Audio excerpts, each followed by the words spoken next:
Welcome back to Easy Gardening for Seniors and Juniors. Imagine planting your fruit trees in circles instead of straight lines and suddenly getting up to 400% more food from the same space. Juicier apples, more berries, richer cacao pods, all with less watering, no fertilizers, and healthier soil that gets better every year. This isn't hype, it's a real method that's been tested and proven, yet most modern gardeners have never heard of it. Save this and even subscribe now so you don't miss out helpful information and tips that comes from us daily. Share and like the video because it helps the farmers so much in bringing daily updates that helps their farms. Today, we're exposing the shocking truth. Growing trees in circles or spirals doubled yields, sometimes 400% per square foot compared to rows. But why did farmers abandon this powerful ancient system for rigid lines? And how can you revive it in your own backyard right now in February 2026? By the end of this video, you'll know exactly why this works, the history behind the switch, and simple steps to try a mini version at home. This is perfect for families in the USA, UK, Canada, or anywhere. Low effort, high reward, and ideal for seniors avoiding heavy work or juniors learning sustainability. Let's dig in. First, what exactly is circle planting, and how does it create such massive yield boosts? Traditional farming often uses straight rows for neatness in machines, but nature doesn't grow that way. Ancient cultures from Mayan milpas to African parklands and indigenous food forests planted trees in circles, spirals, or clustered guilds. A central tree, like a fruit-bearing one, gets surrounded by supporting plants in concentric rings or layers.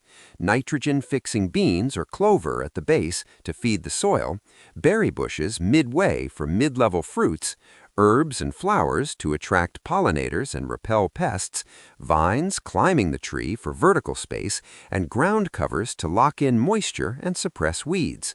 The whole setup mimics a natural forest edge, not a bare field. The key is the edge effect, nature's richest zone. Where forest meets open land, you get maximum sunlight penetration, wind mixing, rain trapping, and biodiversity explosion. In a circle, every plant lives on an edge, no wasted interior space. Light reaches lower layers without heavy shading. Water pools gently in the center like a natural basin. Roots entwine to share nutrients and water, and diverse plants confuse pests while feeding beneficial microbes. Real-world tests back this up dramatically. In Brazil, farmer Ernst Götsch transformed degraded land into syntropic food forests using spirals and circles. His cacao yields jumped, not by 50% or double, but up to 400% per square foot compared to traditional rows. Neighbors saw the difference. Thicker mulch from prunings, fewer weeds, less watering needed, greener leaves, and nearly triple the harvest weight in some cases. Similar results appear in permaculture trials worldwide. Circles pack more plants densely, use vertical space, and regenerate soil naturally, turning barren spots into productive ecosystems. Why 400%? Let's break down the science simply. First, density. Rows leave wide paths for tractors, wasting 30 to 50% of land. Circles overlap and layer, fitting 3 to 4 times more productive plants per area. Second, natural fertility. Prunings and falling leaves create ongoing mulch and compost. Götsch called it chop and drop, feeding soil life that unlocks nutrients without buying bags. Third, resilience. Circles form microclimates, cooler, moister centers in hot weather, sheltered edges in wind or frost. In 2026's extreme weather, droughts in the USA Midwest, wet winters in the UK, short seasons in Canada, this buffers plants better than exposed rows. Fourth, biodiversity. Pollinators, beneficial insects, and microbes thrive, reducing pests and diseases naturally. No sprays needed. One study on rice agroforestry showed tree integration boosting yields 38% on average, with some practices like green manuring doubling or more.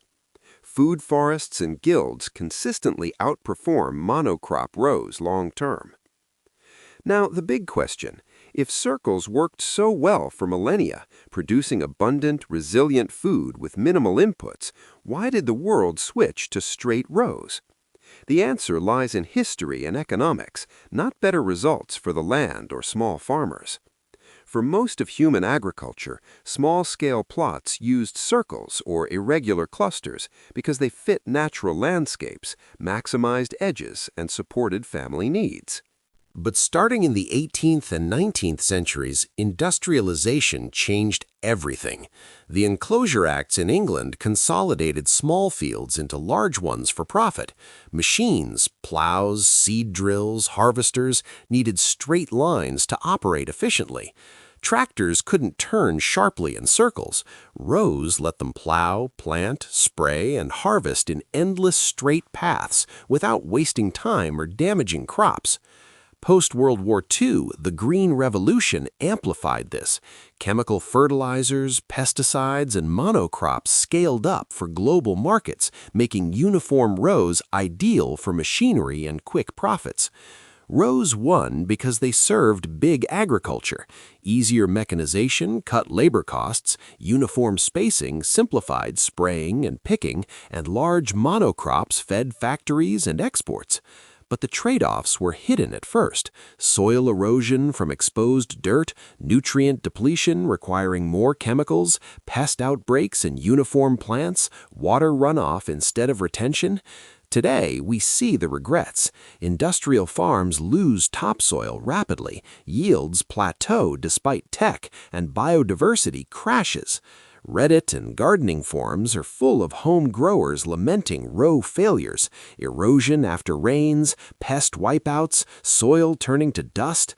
In contrast, regenerative farmers reviving circles report soil building year after year, with yields climbing as the system matures. So how do you bring this back in 2026 without a huge farm? Start small. It's senior-friendly and junior-fun. Begin with a 10 to 20-foot diameter circle in your yard or raised bed. Choose a central tree suited to your zone: hardy apples or pears for USA zones 4 to 7 or UK H4 to H6, cherries or plums for Canada zone 5, or dwarf citrus in milder spots. Surround it in layers: 3 to 5 feet out, nitrogen fixers like beans or clover; 5 to 8 feet, berry bushes, currants, blueberries; edges with herbs, mint, chives; flowers for pollinators, and strawberries as ground cover. For slopes, use spirals to catch runoff. Step-by-step guide: 1. Mark your circle with string and stakes, easy compass method. 2. Clear grass and weeds and lay cardboard or thick mulch as a base, no digging needed. 3. Plant your central tree, then add companions in rings. Space generously at first for growth. 4. Add a shallow central compost pit for scraps to feed the guild. 5. Mulch everything with free leaves, grass clippings, or wood chips. Prune and drop back in to build soil. 6. Water deeply but infrequently once established. The system holds moisture better. In colder zones like Canada or northern USA, UK, start seeds indoors in February for transplants. Use row covers early for frost protection. For seniors, work at table height or use raised circles to avoid bending. Juniors, design the pattern like a treasure map. Costs minimal. Seeds, a few plants, free mulch. Over time, it self-sustains. Less watering, up to 50% savings, no fertilizers, natural pest control. The payoff in 2026? Diverse harvests from one spot: fruits, nuts, herbs, veggies, building food security amid rising prices. Soil improves annually, sequestering carbon and fighting climate issues.